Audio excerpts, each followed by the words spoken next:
Ophélie Raymond, mis à jour le 28 février 2018 18h. Bertrand Cantat entamera ce jeudi 1er mars une tournée pour présenter son dernier album Amor Fati. Récemment, sa venue au festival Papillon de Nuit faisait polémique. Mis à jour le 28 février 2018 à 18h, jeudi 1er mars, Bertrand Cantat commence une nouvelle tournée pour promouvoir son album Amor Fati. Sorti le 1er décembre dernier, cet opus est le premier album solo de l'ex-leader de Noir Désir. Il entamera sa tournée à La Rochelle et donnera au total 37 concerts jusqu'au 17 août 2018. En plus de la France, le chanteur est attendu en Suisse, au Luxembourg et en Belgique. Cette tournée sera l'occasion pour lui d'interpréter les 11 nouveaux titres de son album. En parallèle, le chanteur devrait se produire dans plusieurs festivals, même si sa venue est parfois remise en question à cause de son passé. Bertrand Cantat, sa venue au festival Papillon de Nuit des Plaies. Bertrand Cantat est attendu le 18 mai prochain à Saint-Laurent-de-Cuves, dans le département de la Manche, pour le festival Papillon de Nuit. Sa venue ne fait pas plaisir à tout le monde et certains ont déjà commencé à exprimer leur mécontentement. Une certaine Valérie Doinville a lancé une pétition en ligne adressée à Franck Esnouf, le maire de Saint-Laurent-de-Cuves et à Rossé-en-Bas, l'association organisatrice de l'événement. Elle remet en question la venue du chanteur en évoquant le meurtre de sa compagne, Marie Trintignant, en 2003 ainsi que la main courante qui a été déposée contre lui récemment. La créatrice de la pétition explique aux organisateurs du festival que leur invitation a des conséquences. En mettant en lumière Bertrand Cantat, vous banalisez les violences faites aux femmes et vous les cautionnez. Muriel Jacquemine, chargée de communication du festival Papillon de Nuit, contactée par Ouest France, assure que l'organisation partage la préoccupation de la lutte contre les violences faites aux femmes. Nous avons évidemment eu un débat, en amont en interne, mais notre association est culturelle, poursuit Muriel Jacquemine. Bertrand Cantat est quelqu'un qui artistiquement pèse lourd. Le temps de la justice est passé, a-t-elle soutenu au journal. Le maire de la ville, lui, ne s'est pas encore exprimé.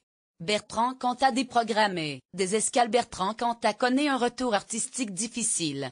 En janvier dernier, le chanteur avait été déprogrammé du festival Les Escales. Prévu en juillet prochain, le festival Les Escales devait l'accueillir pour un concert. Le maire de la ville de Saint-Nazaire s'était opposé publiquement à sa venue, dans une lettre ouverte publiée vendredi 19 janvier et avait notamment exprimé sa totale désapprobation quant à la programmation de ce concert. Les organisateurs du festival avaient alors annulé le concert du chanteur et avaient expliqué que celui que nous invitions c'était le chanteur, qui de Noir Désir en passant par Détroit et Amor Fati, a contribué à écrire l'histoire du rock français, avait indiqué Gérard Chabot, le directeur du festival dans un communiqué publié le 22 janvier. A malgré tout tenu compte des arguments de ceux qui refusaient de le voir se produire sur scène à Saint-Nazaire.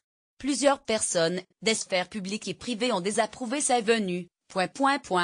Nous sommes attachés à ce que le festival reste un espace de convivialité où la mixité, le vivre ensemble et les valeurs humanistes restent au cœur de notre projet. Dans ce contexte, nous avons donc pris la décision d'annuler la venue de Bertrand Cantat, avaient déclaré les organisateurs du festival. Bertrand Cantat, 2 autres festivals maintiennent sa venue suite à la déprogrammation en janvier dernier du concert de Bertrand Cantat au festival Les Escales. 2 autres événements auxquels le chanteur devrait être présent cet été avaient pris la parole.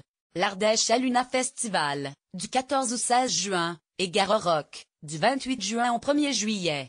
Nous ne déprogrammerons pas Bertrand Cantat, avait affirmé en janvier 2018 la direction des festivals au journal Le Parisien. Le directeur de Garorock n'avait pas souhaité en dire plus, mais celui de La Luna, Didier Viricel, avait fait savoir qu'il assumait son choix. Une fois qu'on a décidé, on va au bout de sa logique. Si le maire de Rouen, notre commune, me demande de le déprogrammer, je lui répondrai que ce n'est pas possible. Avant d'ajouter, il a une histoire moche, c'est un cas de conscience pour nous, mais nous ne sommes pas des juges de paix. Sébastien Pernis, le manager de Bertrand Cantat, avait pris sa défense suite à la décision des Escales et avait montré au journal Le Parisien sa fidélité envers le chanteur. C'est la première fois que Bertrand est déprogrammé et c'est à mon sens injustifié, regrettait Théil. Il paye très cher, trop cher. L'été dernier, tout le monde m'appelait pour me demander quand aurait lieu sa tournée. Depuis la une des Inrock, plus personne. Il est devenu une bête à abattre, tout le monde le descend. Dans une république, quand on a fait sa peine, on a le droit à la rédemption. Quand on vit dans la peur, ce n'est pas bon. Mais tant que Bertrand le souhaitera, je me battrai pour qu'il fasse des disques et qu'il monte sur scène.